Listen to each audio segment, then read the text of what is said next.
Operation Sindoor എന്നത് ഇന്ത്യയുടെ സൈനിക ശക്തി മാത്രമല്ല, മറിച്ച് അത് ലോകത്തിൻ്റെ കൂടി ദൗത്യമായി മാറിയിരിക്കുകയാണ്. ലോകത്ത് ഏറ്റവും കൂടുതൽ ഇന്ത്യക്കാരുള്ള ഒരു രാജ്യമായ UAE-യിലാണ് ഇന്ത്യയുടെ ഈ മഹാദൗത്യത്തിന് തുടക്കമിട്ടത്. ഒരുപക്ഷെ ആഗോള ഭീകരതയെ തോൽപ്പിക്കാനുള്ള ഈ ഇന്ത്യയുടെ പോരാട്ടം വിജയം കണ്ടുവെന്ന് നമുക്ക് പറയേണ്ടിയിരിക്കുന്നു. ഇന്ത്യ പാകിസ്ഥാൻ സംഘർഷം രൂക്ഷമായപ്പോൾ ഇന്ത്യ വിവിധ രാജ്യങ്ങളിലേക്ക് അയച്ച സർവകക്ഷി സംഘത്തിൻ്റെ ആദ്യ സംഘം തെരഞ്ഞെടുത്തത് UAE എന്ന മണ്ണിനെയാണ്. ഇതോടെ ഭീകരതയ്ക്കെതിരെയുള്ള പോരാട്ടം ഇന്ത്യയുടെ മാത്രമല്ല, അത് ലോകത്തിന് മുഴുവൻ പോരാട്ടമാണെന്ന് തെളിയിച്ചു.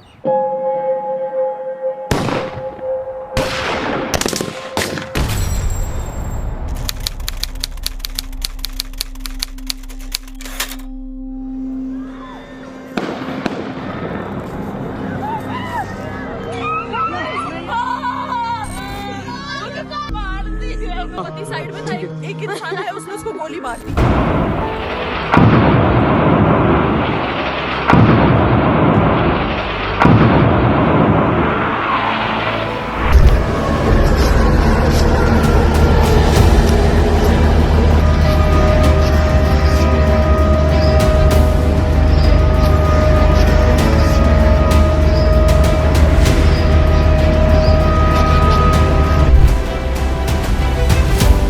ഓപ്പറേഷൻ സിന്ദൂർ എന്നത് ഭീകരതയ്ക്കെതിരായ ഒരു ആഗോള പോരാട്ടമാണെന്ന പുതിയ ആത്മവിശ്വാസവും ഊർജവുമായി മാറിയിരിക്കുകയാണ്. ഇപ്രകാരം ഭീകരതയ്ക്ക് എതിരായ ഈ ആഗോള പോരാട്ടത്തിന് പ്രവാസി ഇന്ത്യക്കാർ ഏറ്റവും കൂടുതൽ താമസിക്കുന്ന UAE മണ്ണിൽ തന്നെ തുടക്കം കുറിച്ചത് വലിയ ആത്മവിശ്വാസമാണ് ഇന്ത്യയുടെ സർവകക്ഷി സംഘത്തിന് ലഭിച്ചിരിക്കുന്നത്. മഹാരാഷ്ട്രയിലെ കല്യാൺ ലോക്സഭാംഗവും ഓർത്തോപീഡിക് ഡോക്ടറുമായ ശ്രീകാന്ത് ഏകനാഥ് ഷിൻഡെ എന്ന 38 വയസ്സുകാരനാണ് UAE-യിലേക്കുള്ള സർവകക്ഷി സംഘത്തെ നയിച്ചത്. And this is the message we want to give to the entire nation.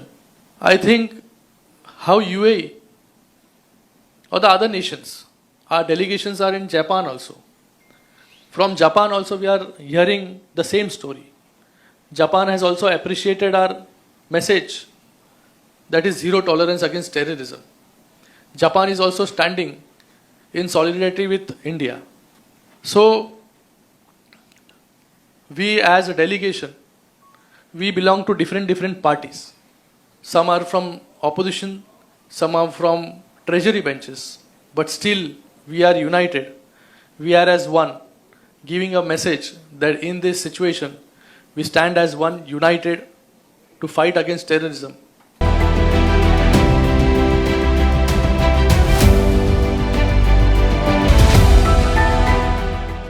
കാശ്മീരിലെ പഹൽഗാം ഭീകരാക്രമണത്തെ അപലപിച്ച ആദ്യ രാജ്യങ്ങളിലൊന്നാണ് UAE.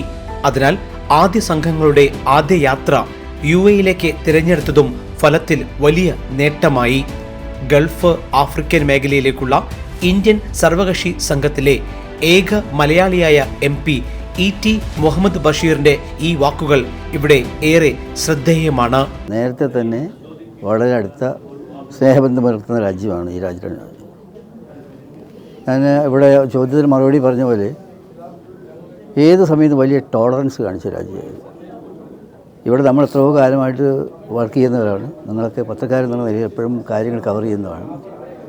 പക്ഷേ ഈ പ്രശ്നത്തിനും ഇന്ത്യയുടെ കൂടെ സജീവമായിട്ട് നിന്നു എന്ന് മാത്രമല്ല, ഇവിടെ നേരത്തെ നമ്മൾ ചോദ്യത്തിൽ പറഞ്ഞപ്പോൾ വിശദീകരിക്കാൻ എല്ലാവർക്കും കൂടുതൽ സമയം ഉണ്ടായിരുന്നില്ല. അന്താരാഷ്ട്ര തലത്തിൽ തന്നെ ഈ ഭീകരതയ്ക്കെതിരായിട്ടുള്ള മൂവ്മെൻറ്റ് ഉയർന്നു വരേണ്ട കാര്യം, അതിൽ എന്ത് ചെയ്യാൻ പോകുന്നുള്ള ചോദ്യം നിങ്ങളാരും ചോദിച്ചു. UAE-യും ഇന്ത്യയും അതിൽ ഒരേ സ്വരത്തിൽ നിന്നുകൊണ്ട്, ഒരേ സ്വരം എന്ന് വെച്ചാൽ ഉത്തരവാദിത്വം ഏറ്റെടുത്തുകൊണ്ട് ലോകാടിസ്ഥാനത്തിൽ തീവ്രതയ്ക്കെതിരായിട്ടുള്ള മൂവ്മെൻറ്റ് വേണമെന്നുള്ളതാണ്. അപ്പോൾ അതിന് ചില പദ്ധതികൾ ആവിഷ്കരിക്കും. സാറിന് അതിൻ്റെ ഫസ്റ്റ് സ്റ്റെപ്പാണിത്. അപ്പോൾ അത് വന്നു കഴിഞ്ഞു. കാരണം എല്ലായിടത്തും ഇത്തരം പ്രവണതകൾ വളർന്നുകൊണ്ടിരിക്കുന്നുണ്ട്. പറയുന്നത് അവർ കുറച്ച് ആളുകളാണ് പ്രശ്നം ഉണ്ടാക്കുന്നതെങ്കിലും ഇത് വളരെ വലിയൊരു വിപത്തായിട്ട് വന്നേക്കും. അതിനു മുമ്പ് സമാന ചിന്താധികാരായിട്ട് ഈ രണ്ട് രാജ്യങ്ങൾ ഇനിഷ്യേറ്റീവ് എടുത്ത് ലോകാടിസ്ഥാനത്തിൽ തീവ്രതയ്ക്കെതിരായിട്ടുള്ള മൂവ്മെൻറ്റ് ഉരുത്തിരിച്ചു കൊണ്ടുവരണം എന്ന് തന്നെയാണ് ആഗ്രഹിക്കുന്നത്. അതിൻ്റെ ആദ്യപടിയാണ് ഔട്ട്റീച്ച് പ്രോഗ്രാം എന്നുള്ള നിലയിൽ ഇത് വെച്ചിട്ടുള്ളത്. ഭീകരതയ്ക്ക് എതിരെയുള്ള ഈ പോരാട്ടത്തിൽ ഇന്ത്യയുടെ പാരമ്പര്യത്തിന്റെ സംസ്കാരത്തിന്റെ മുഖമാണ് ലോകം തിരിച്ചറിഞ്ഞത്. ഇന്ത്യ എന്ന രാജ്യത്തിന്റെ ധൈര്യവും ശക്തിയും ആഗോളവേദിയിൽ പ്രതിഫലിപ്പിക്കാൻ ഇതുവഴി സാധ്യമായി. ഇന്ത്യ രാജ്യം മുഴുവൻ ഭരണ പ്രതിപക്ഷ വ്യത്യാസമില്ലാതെ ഭീകരതയ്ക്കെതിരെ ദൃഢനിശ്ചയത്തോടെയും ഐക്യത്തോടെയും രംഗത്തിറങ്ങി. ഇവിടെ ലോകം ആകാംക്ഷയോടെ ഇത് ഉറ്റുനോക്കി. അതിനാൽ ഭീകരതയ്ക്കെതിരായ ഈ ആഗോള പോരാട്ടത്തിൽ ഇന്ത്യക്കൊപ്പം നിൽക്കാൻ UAE തയ്യാറാകുമെന്ന് പ്രഖ്യാപിച്ചതും മറ്റൊരു നേട്ടമായി.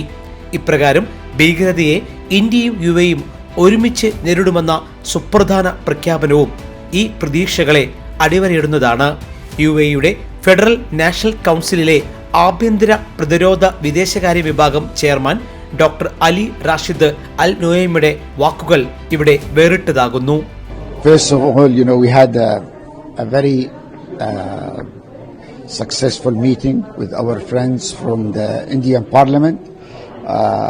We discussed the strategic relationship between the UAE and India, and we emphasized that we are in the same boat. We face the same challenges. We share so many opportunities. We have to have more engagement together, working together for not only for a better future for the two countries, but for the whole region and globally. We have so many things in common. Our commitment for peace, our commitment for prosperity for all, and also our commitment to fight terrorism. ഇന്ത്യയുടെ operation Sindoor എന്നത് ഭീകരതയ്ക്കെതിരായ ആഗോള പോരാട്ടത്തിന് പുതിയ ആത്മവിശ്വാസവും ഊർജവും നൽകി. Indian സേനകൾ അതിർത്തികൾക്കപ്പുറത്തെ ഭീകര കേന്ദ്രങ്ങൾ തകർത്തു. ലോകരാജ്യങ്ങളെ അത്ഭുതപ്പെടുത്തിയ സൈനിക ശക്തിയായി ഇത് മാറി. ഇന്ത്യ കഴിഞ്ഞ 75 വർഷത്തിലധികമായി തുടരുന്ന ഭരണ മികവിന്റെ സൈനിക ശക്തിയുടെ നേട്ടമായും ലോകം ഇതിനെ വീണ്ടും വിശേഷിപ്പിച്ചു.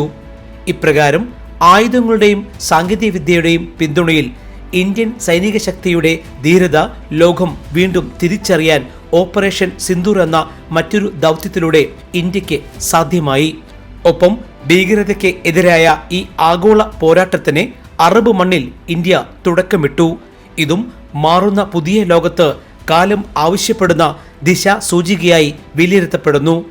ഒപ്പം ഇന്ത്യയുടെ സാമൂഹിക ഘടനയെ അസ്ഥിരപ്പെടുത്തുന്ന വിഭജന ശ്രമങ്ങളെ ഒറ്റക്കെട്ടായി ചെറുക്കുമെന്ന മികച്ച സന്ദേശം പ്രവാസികളായ ഇന്ത്യൻ സമൂഹത്തിന് നൽകാനും ഈ ദൗത്യത്തിലൂടെ ലക്ഷ്യം കണ്ടിരിക്കുന്നു.